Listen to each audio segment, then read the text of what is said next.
controlled House. So a busy week here on Capitol Hill, and those debates will continue throughout the week. Kilmany, back to you. Indeed. Thanks for that, Logan. Joining us now, Texas Congresswoman Beth Van Duyne. Congresswoman, great to have you with us. We first wanted to ask you about this gun bill. It's called the Bipartisan Safer Communities Act. And of course, as Logan mentioned, it would enhance background checks to direct millions toward helping states implement these so-called red flag laws. The FBI also gets $100 million in this bill. Obviously, in bipartisan negotiations, not everybody gets everything that they want. What do you support in this legislation, and what do you oppose? I appreciate you saying that. And again, we just got the bill, like Senator Rubio was saying, we just got the bill last night. So I've been looking at the text this morning in between meetings. There are some good things in this bill. I mean, they make stricter gun. If you've broken the law, there are stricter enforcements. Makes the penalties worth. And I think when people break the law, that's a good thing, that they should be penalized. It looks at how they can help with mental health. It looks at adding more school resource officers to be able to prevent and immediately be able to stop these assailants before they ever make it into schools. There are some good things in this bill. However, the red flag laws are definitely a concern, treating adults differently depending on their age, taking away due process from people who have never committed a crime. Those are things that we have to, I think, further look at. I'm still reviewing the bill. But making harsher penalties against criminals, I'm all for. Strengthening the NICS database, I'm all for. But the red flag provisions within this bill is still very unsettling. Not to mention the fact how we're going to pay for it. I appreciate the mental health perspective. We actually have a bill that we're going to be looking at this week in the House that addresses some of the mental health concerns. I know that we had a bill last week that we were looking at school on safety and looking at best practices that got stopped in the Senate. Those things I think would be helpful. What I'm concerned about is we make these gut reactions whenever we have a very a sensationalized crime is a horrible thing. And I just want to make sure that we are having thoughtful policies in place and not just doing this because we want to, prevent what had already happened. It happened. It was a horrible thing that happened. But we need to be thoughtful moving forward and make sure that we're not, trampling on people's constitutional rights moving on. That's the one promise that all of us made. That's the pledge that we all took when we had our oath of office, that we were going to be able to protect and defend the Constitution. We need to make sure as elected officials that we're doing that. Congresswoman, the NRA says that this bill falls short on every level. It says, quote, it does little to truly address violent crime while opening the door to unnecessary burdens on the exercise of Second Amendment freedom by law-abiding gun owners. I want to get your reaction to that. And also, there's a separate contingent of GOP lawmakers right now that are pushing for legislation that would actually strengthen Second Amendment rights.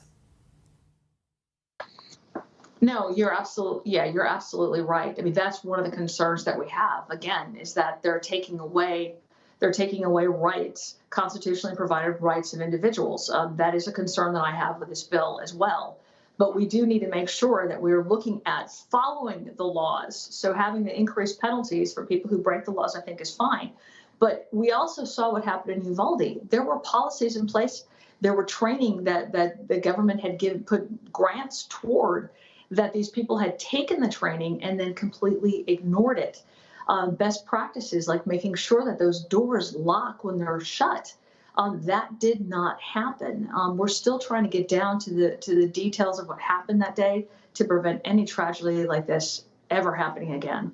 But at the same token, you want to make sure that people who need to have a weapon to be able to protect themselves have it. You just saw in Des Moines this past weekend a woman who was viciously attacked in a grocery store, who, because she had a gun and was able to protect herself, not only did she save herself, but potentially other people who would have been attacked at that grocery store. This just happened on Saturday. Those examples are really important, and we need to make sure that we're not taking away people's ability to be able to protect themselves. Yeah, and switching gears, President Biden's calling on Congress right now to approve a 3-month gas tax holiday. This as he vilifies the industry who's trying to help reduce prices at the pump, and as he and his administration insist on going green. Here's the White House economic advisor. Take a listen to this. The president has been so clear that rising gas prices is a priority for him, that should dissuade anybody from thinking that he likes it or thinks it is a good thing. But none of that changes the fact that for our national economic security, for our national security, we have to be thinking about all the different ways that we can transition to clean energy. Yeah. And what do you make of that response? I think it's a weak response. I mean, he's demonized an entire industry. He's added regulation upon regulation. He has favored importing from foreign nations our energy needs as opposed to looking at U.S. companies that provide much cleaner energy than what he is importing.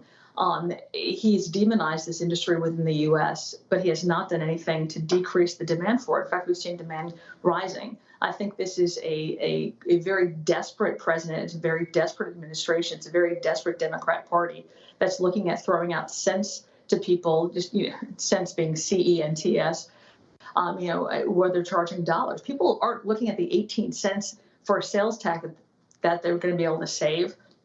They're looking at the $5 a gallon that they're paying for gas. This has happened under his presidency. From day one, gas prices have increased. So if he was concerned about it, work with the businesses that are here, with the companies that are here, with the resources that we have in the U.S., and to be able to provide it cheaper as opposed to demonizing, adding regulations and preventing them from being able to do business, which would have economic responsibilities back to the American people. We would be able to actually have gas that we had under the Trump administration, for less than $3 a gallon, as opposed to, in some places now we're looking at pushing double digits, which we've never seen before. All right, Congresswoman Beth Van Duyne, we appreciate your time today. Thank you. Thank you very much.